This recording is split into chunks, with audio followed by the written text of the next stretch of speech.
This is Abnormal Entertainment.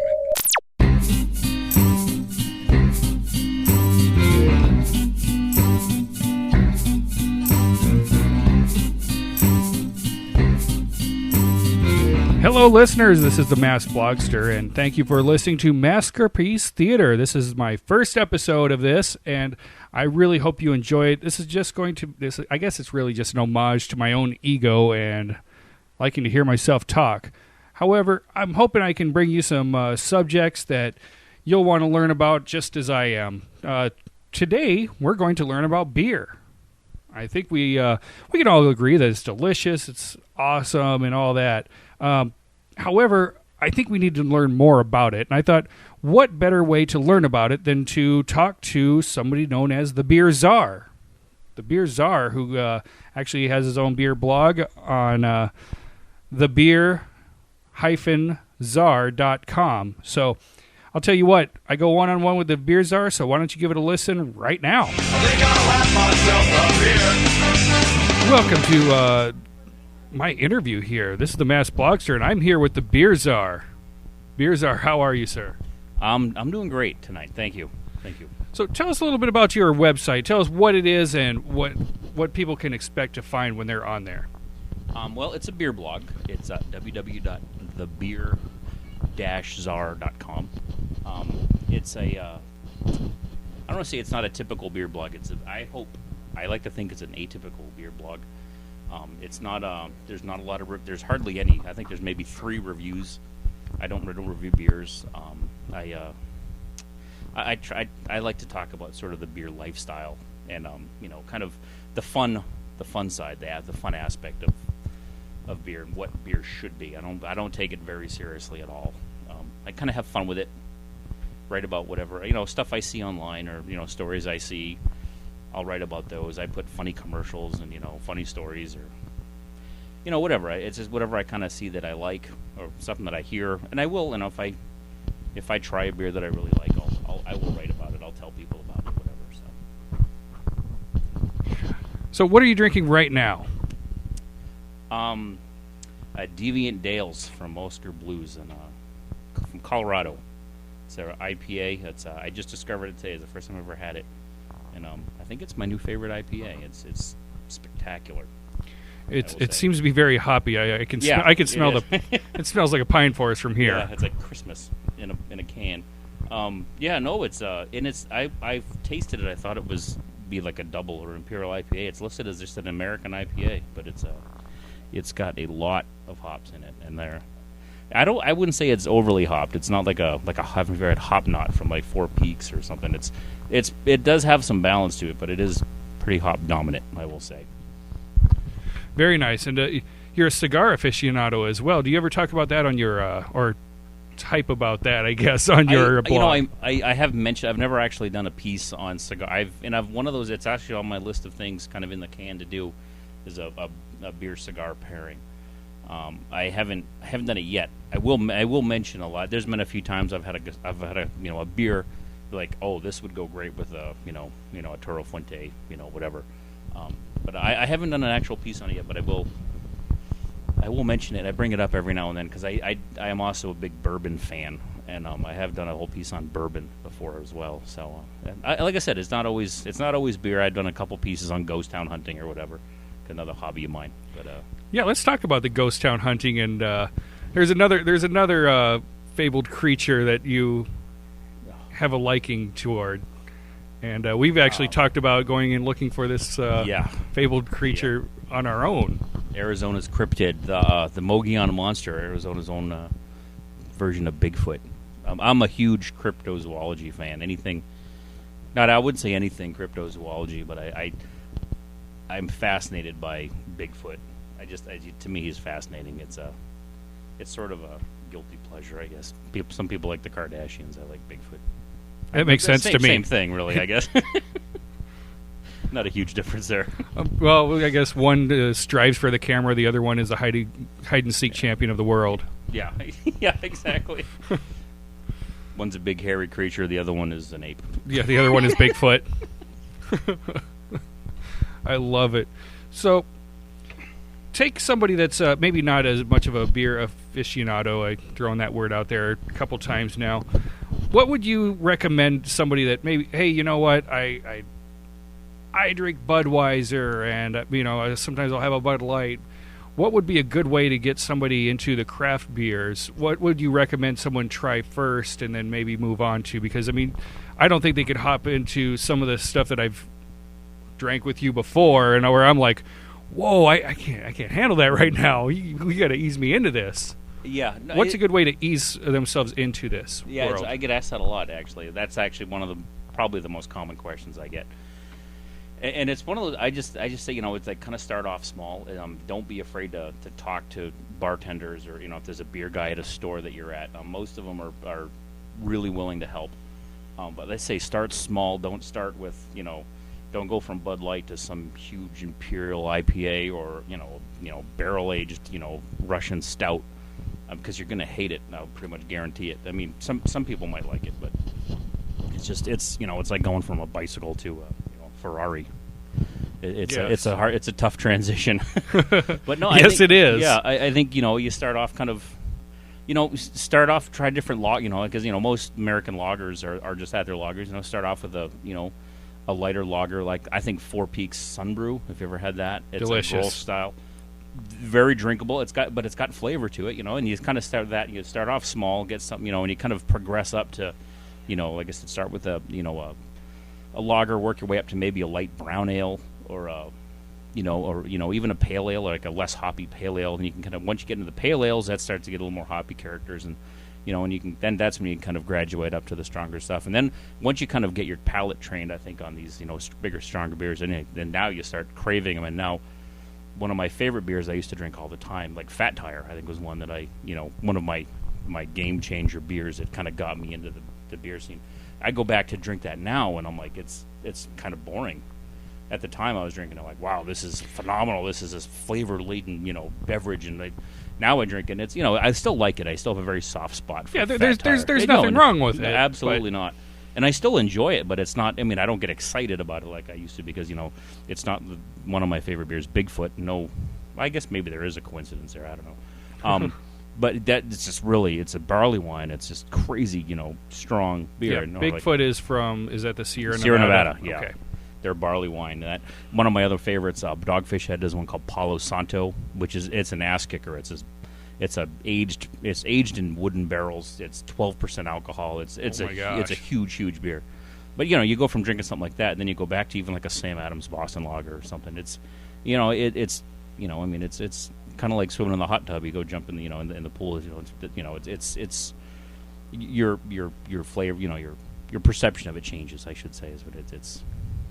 So let's talk about some of the different kinds of beers that are out there, and maybe you can explain it better to myself and even the people listening to this interview. You said barley wine, you've said IPA, and maybe you could tell us some of the differences between these things. Let's just start with a lager, for example. Yeah, well, there's two types of beer. You can narrow all beer down to two types. You have ales and lagers.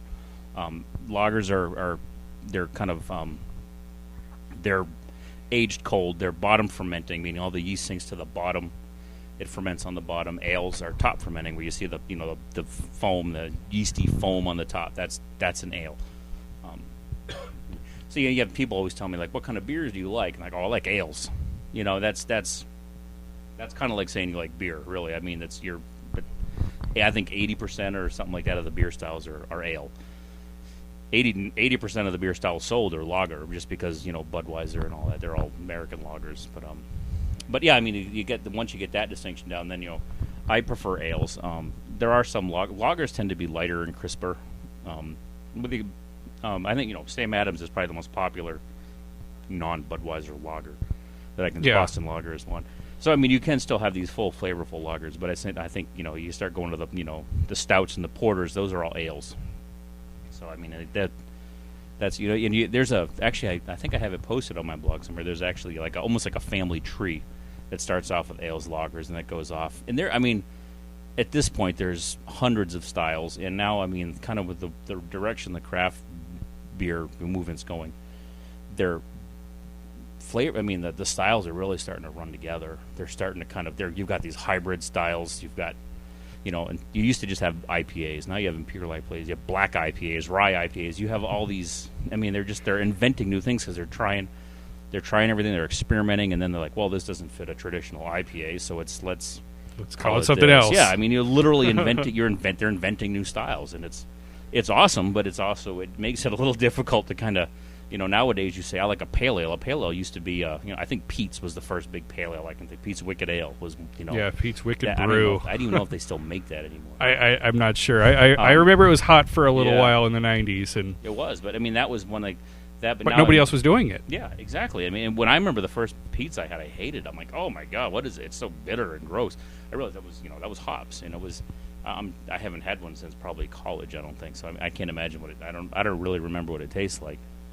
But yeah, I mean, but pale ales are they're generally fairly mild. But now I mean, you're starting to get pale ales that taste like IPAs now. I mean, I had a pale ale today, this Oscar Blues that was at a Total Wine. We were having the sample. I'd had their pale ale, and I would have guessed it was an IPA. It was like a mild IPA, but he told me it was a pale ale. So I'm like, didn't taste at all like a pale ale. It was good. It was very good. But again, I'm sure. It just in the U.S., you get 3 or 4 beer people in a circle and tell them they might get 3 or 4 different answers of what they think the style is. It really now it doesn't really know what it tastes like. I get it's more how it's made. But even that is just you're getting these kind of cross styles and stuff like that.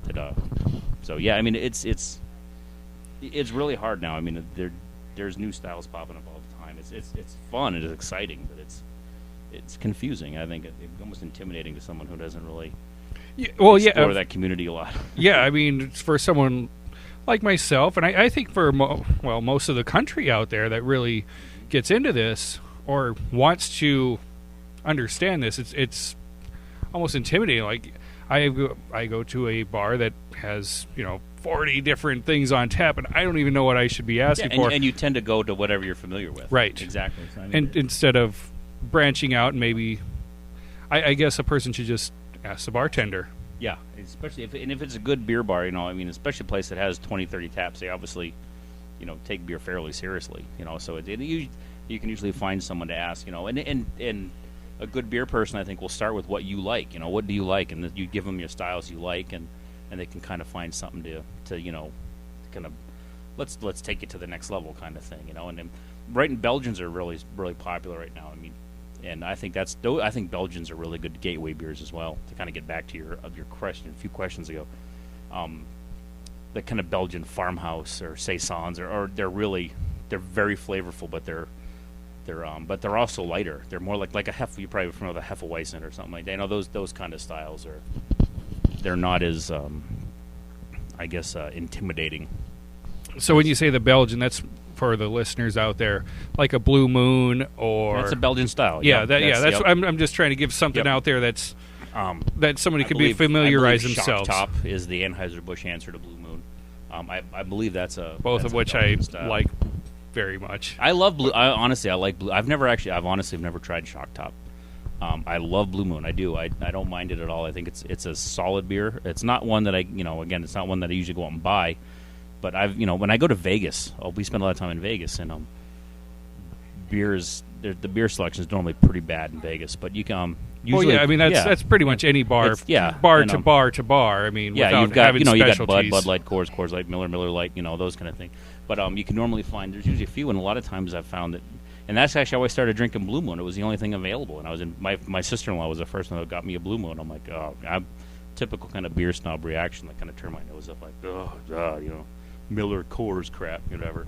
And I tried it. I'm like, you know what? It's really it's a solid beer. It's pretty delicious. It's a solid beer. And I remember my dad and I, we toured the Coors factory up in Colorado. We were there a few years ago, and they give you all these free tastings. I think we had 7 or 8 free tastings as we went. And you go to at the end of the tour, you go to their tasting room, and they literally have pretty much everything they make on tap. And you can just go up and fill it up. It's great. But it's mostly Coors, it's all Coors products.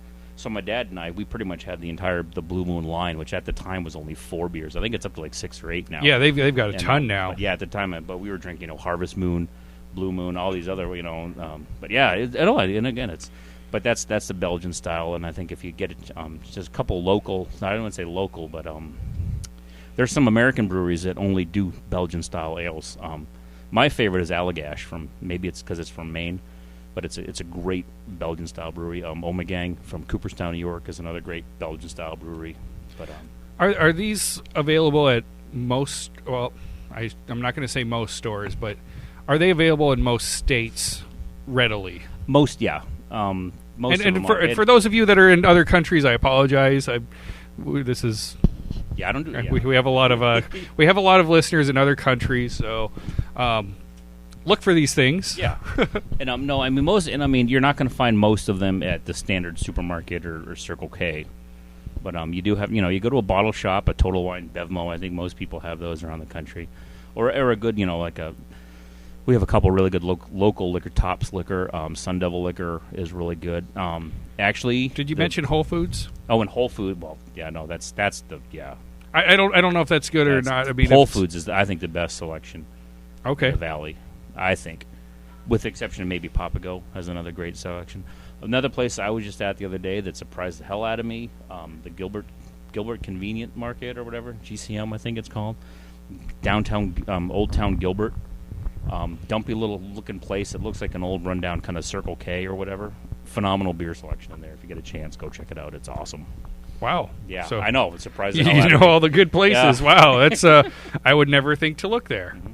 So, what does the beer czar keep in his refrigerator? Like, kind of a go-to. Like I know you have a lot of stuff that you're drinking, like regularly, going to the different shops and getting different things, but. Is there like a go-to that you just kind of keep in the refrigerator? I have some standards that I will. It's funny though. That's one of the reasons why I don't have a kegerator, because I don't normally drink the same beer more than twice. I mean, I'll buy a 6-pack, but then I go into some. But there are some that I will go to. Pretty much anything from Stone. I love like Arrogant Bastard. We were talking some about examples. earlier. Yeah, we were before the show. We were talking about Arrogant Bastard and variants. Double Arrogant Bastard. Oak's Arrogant Bastard is probably my favorite Arrogant Bastard. But they have one. They're Stone Smoked Porter. Porter is one of my favorite styles. That's kind of one of my favorite go-to styles. Their Stone Smoked Porter is phenomenal. One of my favorites. I really dig every season of getting the Sam Adams the seasonal variety packs, right? Because I'm a big Sam Adams fan as well. I mean, I know. Oh, you're a New England guy. So yeah, I mean, exactly. I'm a patriot. It's delicious. You know what? Again, it's solid. It's nothing I get overly excited about, but it's a good beer. I mean, they make pretty. I've had a couple of their beers that I don't particularly care for. Cherry wheat. Oh God, that's one of the few beers I actually sipped and dumped out. But no, I mean, the beer czar doesn't do very often. No, I mean, it's very rarely will I think I've done that maybe 3 times, and that was the first time I ever did it was cherry wheat. I don't blame you. Yeah, but no, I mean, their seasonals, I like those a lot. Especially their Winter Classics is one of the best variety packs you can buy, I think. Do you have a favorite from that one? Oh, Old Fezziwig, hands down. Yeah, in fact, Old Fezziwig is my favorite Sam Adams beer. Which one is that one? It's a winter warmer. It's a style. Winter Christmas ales are probably the best season, I think, for beer, just because it's kind of their colder weather. They're big, full-bodied, usually fairly high in alcohol. Not why I buy them, but it does affect the flavor, I think, to some extent. A lot of times you can taste that.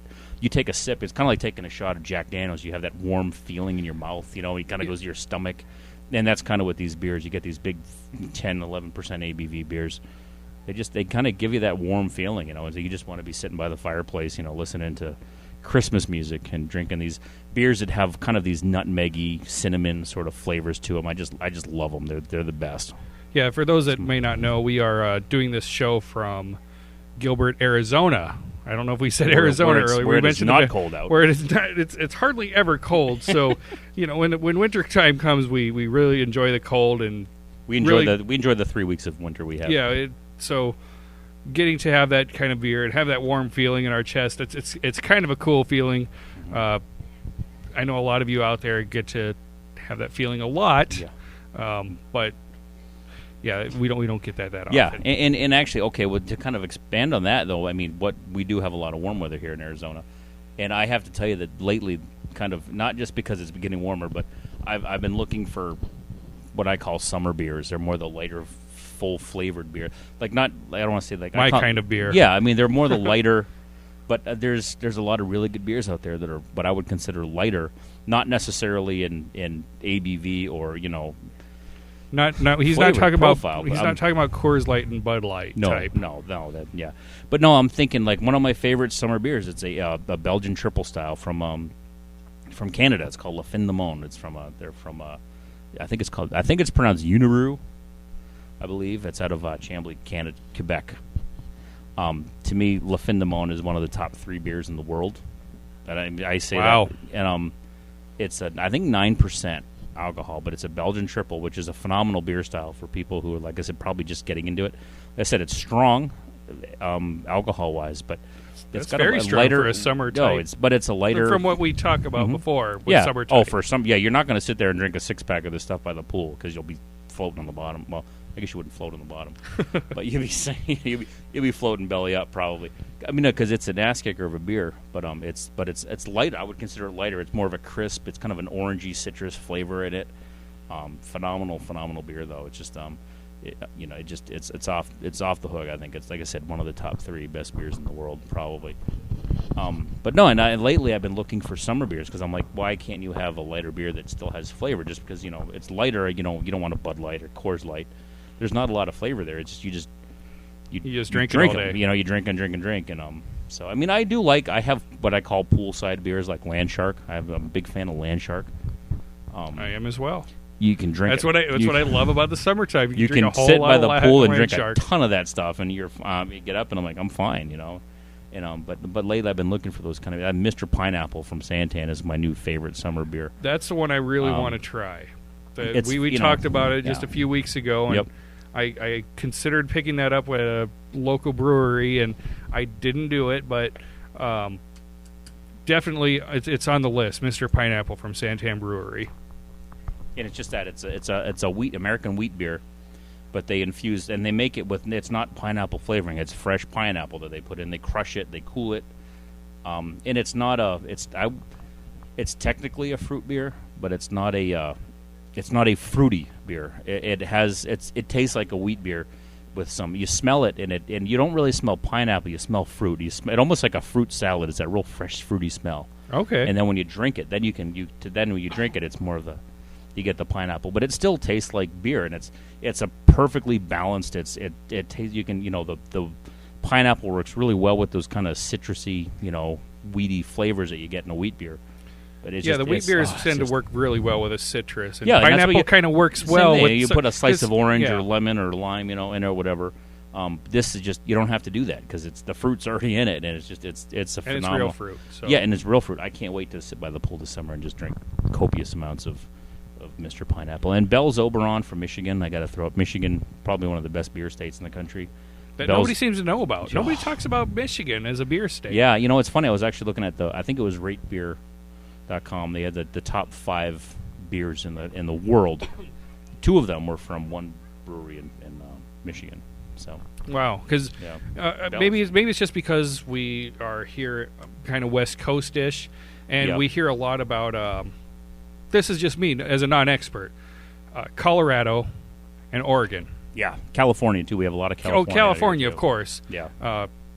Because California's just so freaking big. yeah, it's so big. I mean, tons of when you breweries say California, you could be talking about San Francisco. You could be talking about. And coincidentally, there's also some pretty bad breweries in there, in California too. But there's also a lot of very good ones. Yeah.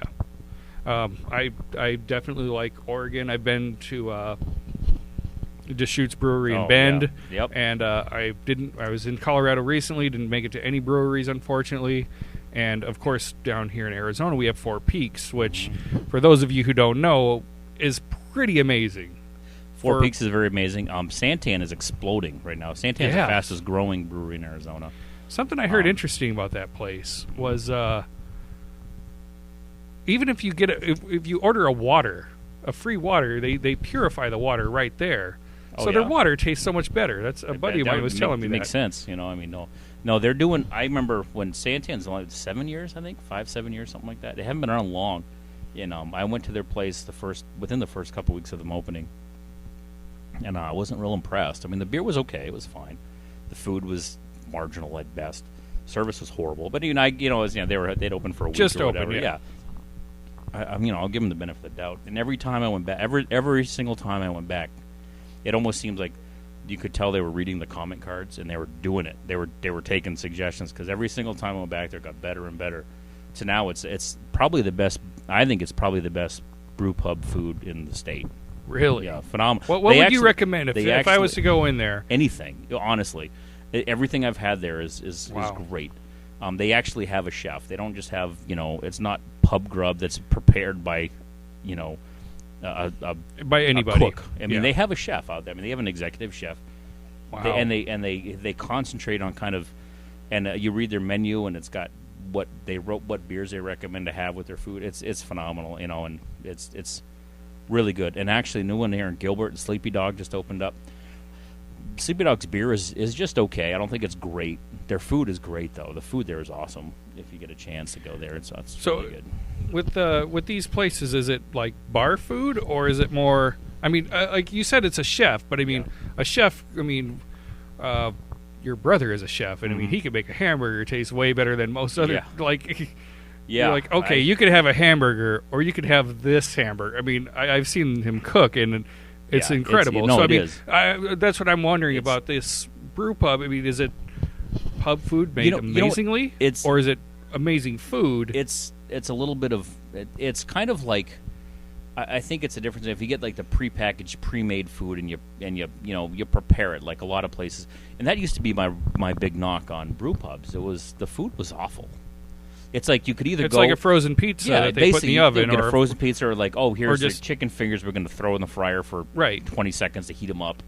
Throw your frozen French fries in there, and that was always my big knock on brew pubs. And this is actually another aspect of the community I think that's changing a lot. Is it's becoming more like wine. I think it's people are doing more beer pairing with food.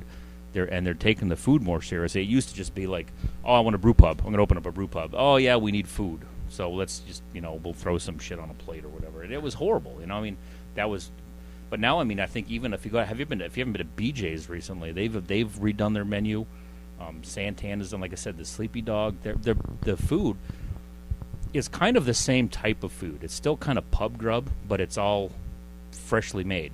Okay. It's no longer. I mean, like I think Santan does. They make their own fries. They're fresh cut fries, whatever. I mean, it's stuff like that they just.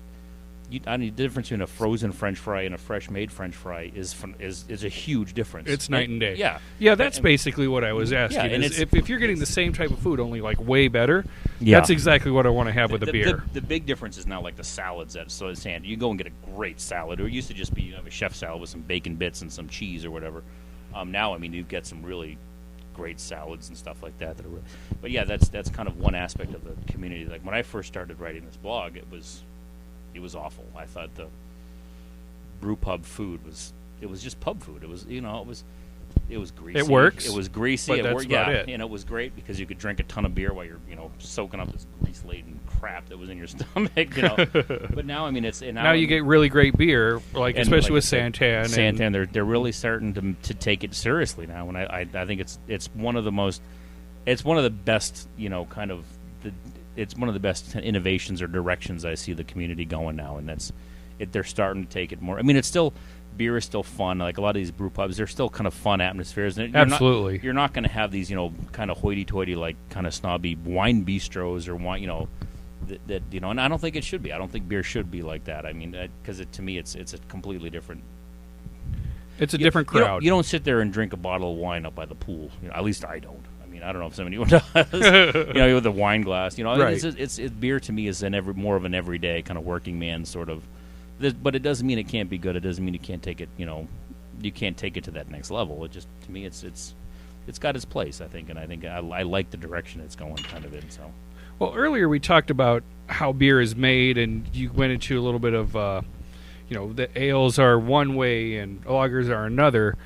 Now, when people talk about wine and how that's all, I've talked to a few people and they say, wow, making beer, totally different kind of animal than wine. Mm-hmm.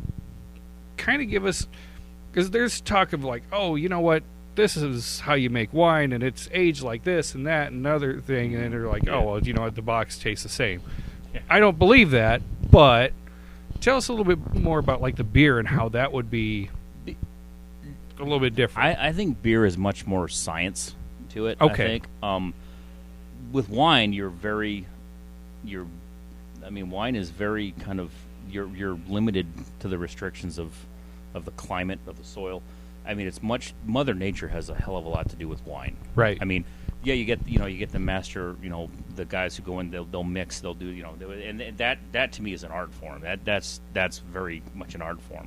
Yeah, this is not to knock on the wine community. No, 'cause absolutely. I love wine too. I'm just talking about the differences and what. But to me, again, I mean, with beer, because the thing is, with wine, you have literally one ingredient, and that ingredient, is grapes. And if your grapes aren't good, if you have a bad year, your product is going to suffer. Whereas beer is 3, 4, 5, nowadays maybe 6 ingredients.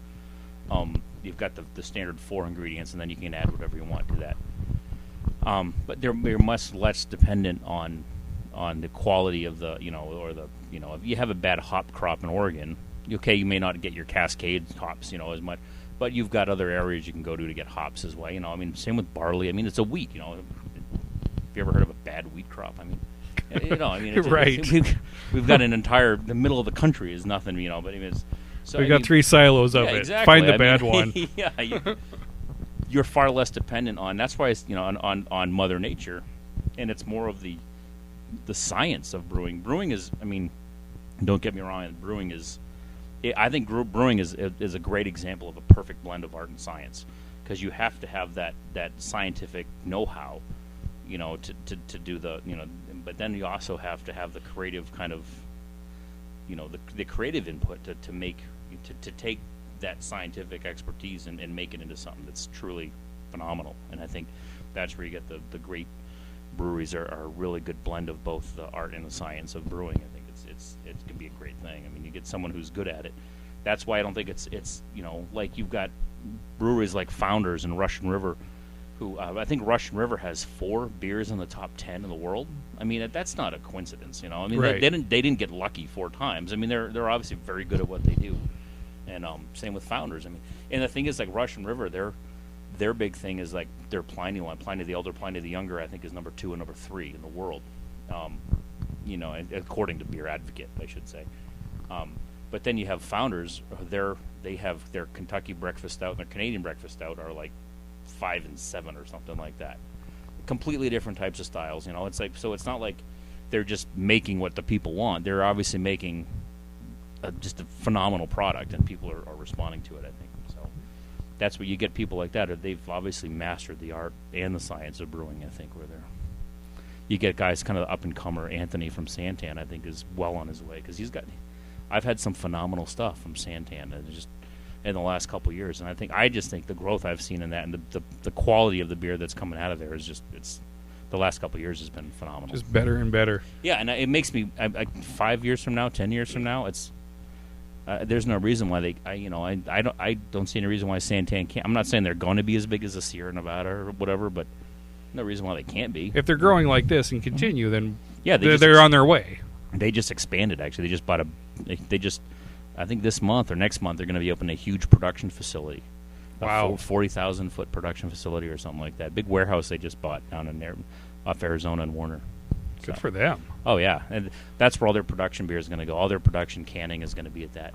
And their brew pub now, the brewery they have at the equipment they have at the pub now is going to be just brewing stuff for the pub, and kind of their special one-off, knockoff stuff that they have. So wow, they're going to be a lot more experimentation and stuff like that. Which to me, that's what makes breweries exciting to go to. You go to these, you go to the startup, breweries, and like they have 5 or 6 their flagship beers online, and that's it, and you kind of have to give them a few years to kind of then every time you go into Santan, they've got something on cask, or they have got some special we're experimenting with this, try this or whatever. We're feeling ballsy here, so we're going to let you try this. I think Dogfish Head is one of the greatest breweries.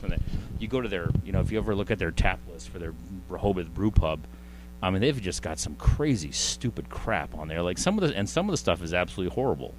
Some of it's, it's great. I think My wife grew up in Traverse City, Michigan. There's a brewery in Bel Air, not far from there, called Shorts. And if you ever get a chance, pull up their beer list. They've done a peanut butter and jelly beer. They do Wow. they do a key lime beer. They do a s'more beer. It's literally tastes like marshmallow chocolate and graham. I don't know how they do it, and it's good. Some of the stuff is absolutely atrocious. It's disgusting. Oh, I'm sure. I can't I was imagine. actually talking to a guy last night who used to work for Dogfish Head, and they actually experimented with putting lobster in a beer, and he said it was absolutely vile. And I'm like, I could have told you that, but it's like one of those things. Like they've thought before, like let's try this, and everyone's like, oh, that's going to be disgusting. They try it, and it's like, hey, that's pretty good. It's not bad. Actually, Not this- there not- there are certain things not that I this would time. think that it wouldn't work, but yeah, I mean, well, lobster. Is there a beer that you would just pair with eating lobster? Yeah, I probably with lobster, with seafood, I would go with one of the Belgians, kind of a Belgian triple, Okay. like a Sierra Nevada, not Sierra Nevada, La Fin de Mon I talked about earlier. Okay. West Mall triple, phenomenal beer. Omegang Hennepin, another great triple. Allagash White, which is a Belgian white. That'd be again. So you could pair it. You just don't want to combine it. Yeah, you could pair it great. It would pair great with beer. It does not belong in your beer. Okay. It would go great with a beer. Well, why don't we play that game a little bit? I'll just throw some food at you, and you just pair a beer with it. Like that scene in City Slickers. Yeah, the kinda like perfect that. ice cream for the Yeah, meal. perfect ice cream, just like that. You're that guy, only not. Less hairy. A little less hairy. A steak. Steak and potatoes. Steak, I would get. And this is just me. I think you'd probably No. have some I mean, people say like IPA or absolutely. whatever. This is all opinion. To me, based. with a steak, it's kind of like a red wine. I mean, you don't want something that's kind of a big, bold flavor, and I would probably do like a hearty brown ale or a porter, maybe. Give us some example. What would the beers want to drink with it? With the steak, I would get maybe. Throw some brands at us. Let me think. Well, I'm trying to think. Boy, now I'm like coming up blank. Maybe like I think Stone. I said their smoked porter would be kind of a. I'm thinking more like a steak, not a filet mignon, but like a steak. Yeah, like Yeah. a giant steak, like Yeah, a real big, like something. Maybe maybe like something bigger, like a barley wine. Might be a little too much. It depends, I guess, how rare your steak is. But like a Bigfoot barley wine is one of my favorites. Or even like a good maybe espresso stout, like a Yeti, like Great Divide's Yeti espresso stout. Again, another cryptozoological reference. Bigfoot and Yeti with a steak. The Yeti line, a Great Divide, is phenomenal. They do 3 or 4 different types. They even have a Belgian style Yeti now, but phenomenal beers. But there's an espresso and a chocolate style, But I think the espresso stout is great, and I think that would go great with a steak. How about a chicken Caesar salad? IPA. I think I would probably go IPA with the chickens with a Caesar, just because kind of that tanginess. Throw a brand at us. Bell's Two Hearted. Okay. Phenomenal IPA. Okay. And you know what? The one I'm drinking now, the Deviant Dales from Oscar Blues. You know what? This actually might be a little too much for a Caesar salad, but I think a Two Hearted or even a Stone IPA, their Stone Standard IPA, would be a really good fit for that. Okay. What about just someone at home just having a ham sandwich? Ham and cheese. You know what? I would probably just go with like a Boston Lager from Sam Adams. That sounds about right. Something is not gonna. I mean, because the flavors of your ham sandwich aren't going to be overly exciting. You don't want a beer that's going to. I mean, you drink something like a Bigfoot with a ham sandwich, you're not going to taste the ham sandwich. No. So absolutely not. And even like an IPA it's going to. They call IPAs, some of them, especially like the strong IPAs, they call them palate wreckers because it's just that it's. They can wipe you out. Yeah, you don't taste anything else after exactly. that. So, but I think like a or you know what? Like if you want to go local, Santan Devil Ale would be great with a ham sandwich. I think. Okay. That's a little more of a hoppy pale ale, but I think it could work. It's not crazy hoppy. Yeah. All right, one more I'll throw at you: homemade macaroni and cheese. Oh my God! I know it's your favorite. Any beer would go good with any beer. I guess it all depends on like the way I make it. I tend to use a little sharper cheese.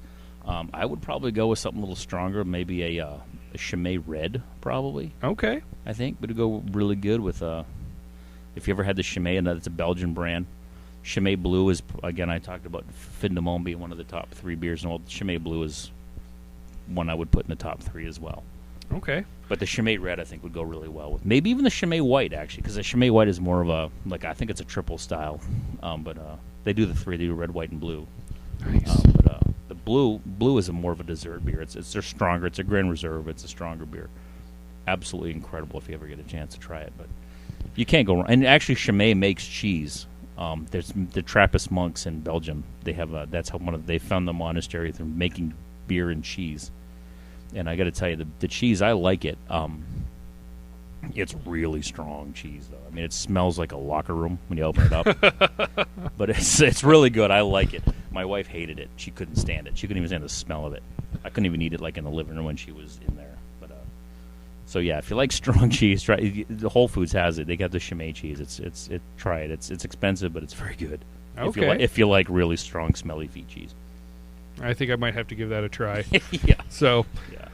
My wife will kick me out as well. However, before you kick me out of your house, maybe you could this will be kind of off the beaten path here.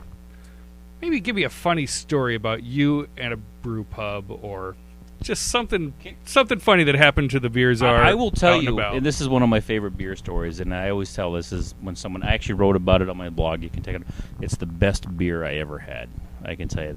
And it was the day after Thanksgiving, it was 1994. I was out here. My parents had just moved here in Arizona. I was still back in New Hampshire at college, so I flew out here for... no, I'm sorry. It was the day after Thanksgiving. It would have been 96, because I just moved out here, actually, after college. And my dad and I wanted to do a hike. So we did. We were looking around, because I was actually in shape then, and we could do fairly rigorous hiking at the time. And now we do a tabletop, which is probably 10, 15 miles south of Casa Grande, or actually I-8. It's about 15 miles south of I-8 after Casa Grande. You may even recognize it if you've driven to San Diego and you look to the south right after you get onto I-8. There's a mountain that looks like it just had it's a mesa. It looks like it has this top chopped off. Yeah. It's very flat. That's tabletop. It's called, and it's tabletop. And my dad and I were gonna, so we were like, we're gonna go hike this mountain. It was a 3.5 mile hike, I believe. But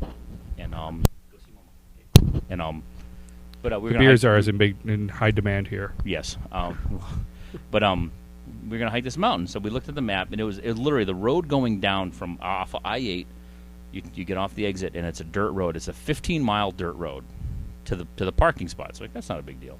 My dad at the time had a Hyundai Excel hatchback, little tiny, little tiny, and we started going down this road. We got about 8 miles into it, and it just turned to crap. I mean, it was rocks, but there was washes, and we're at this point we're like, well, we'll go as far as we can, and we somehow, and I think it took us an hour and a half to go 15 miles to get to this parking spot. We finally got there, and again, it was a 3-mile hike, so we didn't bring a ton of water. I think I brought 1 water bottle. My dad brought 1 water bottle. And we started hiking, and my dad had a GPS on him. And we started hiking 2 miles into the hike, and I think the elevation gain was something like 2,200 feet or 1,800 feet or something like that. So it was a fairly steep climb. We were expecting a fairly steep climb. 2 miles into the hike, we'd gone up maybe 400 feet. And we're looking at this wall coming up to us, and my dad's like, this is going to be a very, very steep hike. And we finally got to the hike, and I remember, I think my dad actually took a picture of me standing. I'm standing on the trail, and I have my hands straight out, and I'm touching the trail in front of me. So that's to give you an example of how steep this trail was. And we got to the top, and we were just we had our asses kicked on this hike. We were in pretty good shape, but it was the funniest thing. We got up to the very top. There was a cow up at the top. I don't know how he got up there. I don't know how he was getting down, but he was just up there, and but that was funny. So we're hiking down, and he must have found a better trail to get up. Yeah, I'm sure it was probably the backside is much less steep, but smarter than we were. We got about halfway down this trail, and my dad asked, he's like, "Crap!" He's like, "How much water do you have left?" And I looked, and I had maybe a swallow worth of water left. And it was an unusually hot day for the day after Thanksgiving too. It was probably in the 90s. It was really hot that day. And I'm like, "Crap!" And we're thinking we still have another 2 miles to go.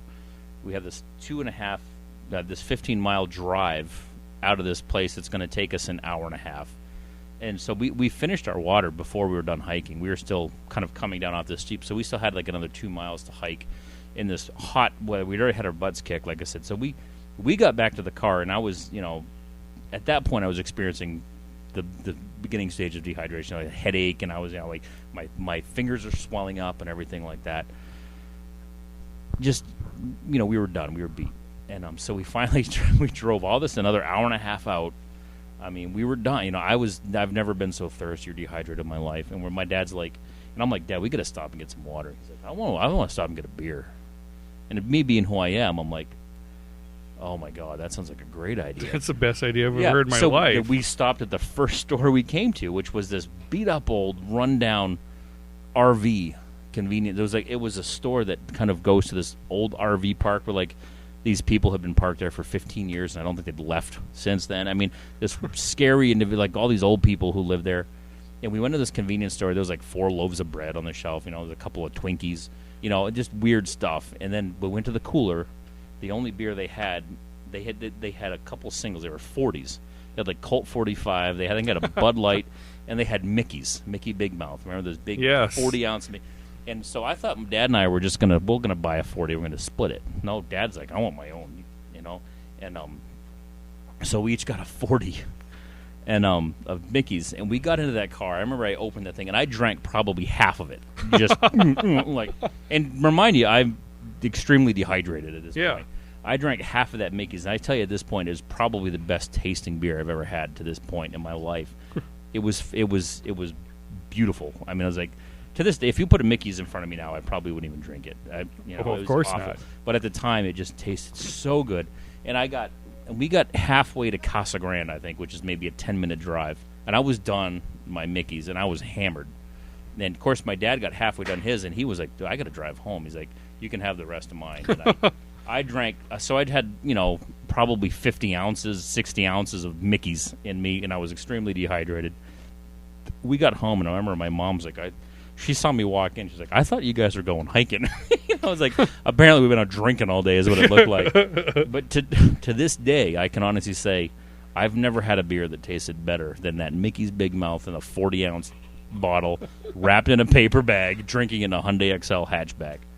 It's some shitty little RV park somewhere outside, somewhere in the Ak-Chin Indian community somewhere. But no, and that's to me that's my favorite beer. I tell that quite a bit. It's my favorite beer story, and my dad actually has the story. I wrote that story on my blog. My dad actually has that bookmarked, and he shows people at work all the time that story because he loves it so much. And I certainly do too. I mean, knowing the family and everything, my dad's a minister, by the way. Yes, absolutely. He definitely Seriously, he's a minister. Yeah, not just ordained on the internet or anything. Yeah. He is a reverend. So, well, thank you, Beer Czar, so much. We got to do this again, and anytime. I think we should drink some beer. Absolutely. All right, we're going to go because I've got to go drink. Bye. Bye. Thanks. I think I'll have myself a beer. All right, so that was the Beer Czar. Thank you for listening, and thank you, Beer Czar, for being on the show, the inaugural episode of Maskerpiece Theater.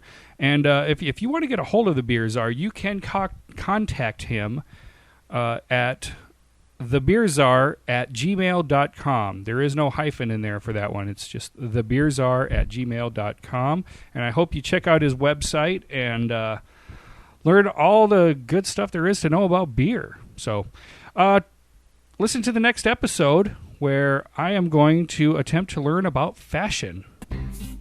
And real quick before I go, thank you to Cam Harson and Kevin Moyers for doing all the great producing that they do. And thank you all the listeners. Have a great night. Cheers. There was a man with a gun in his hand as smoke just filled his nose, wearing a smile from the death of a child while blood splattered his clothes. One single tear from the man standing near is just what had to be done. Not just a game, but escape from the pain. He killed his only son. And now where they go from here in time.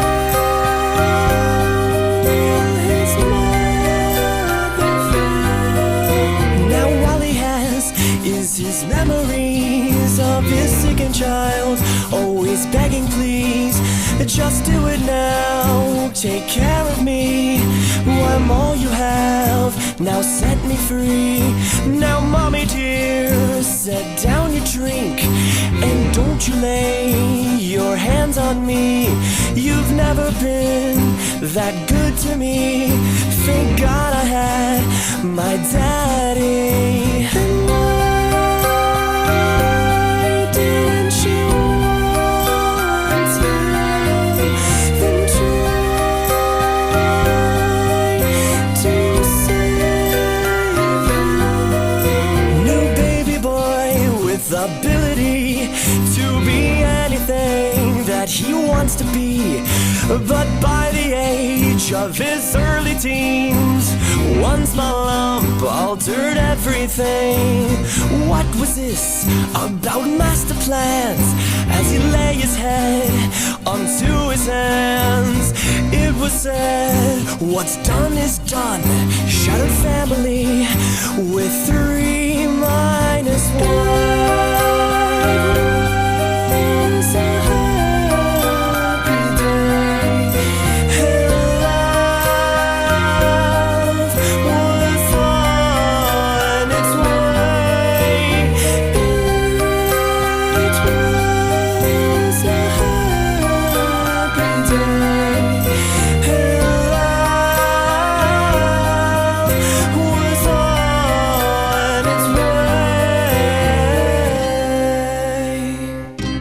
Head to abnormalentertainment.com for all of our podcasts and blogs.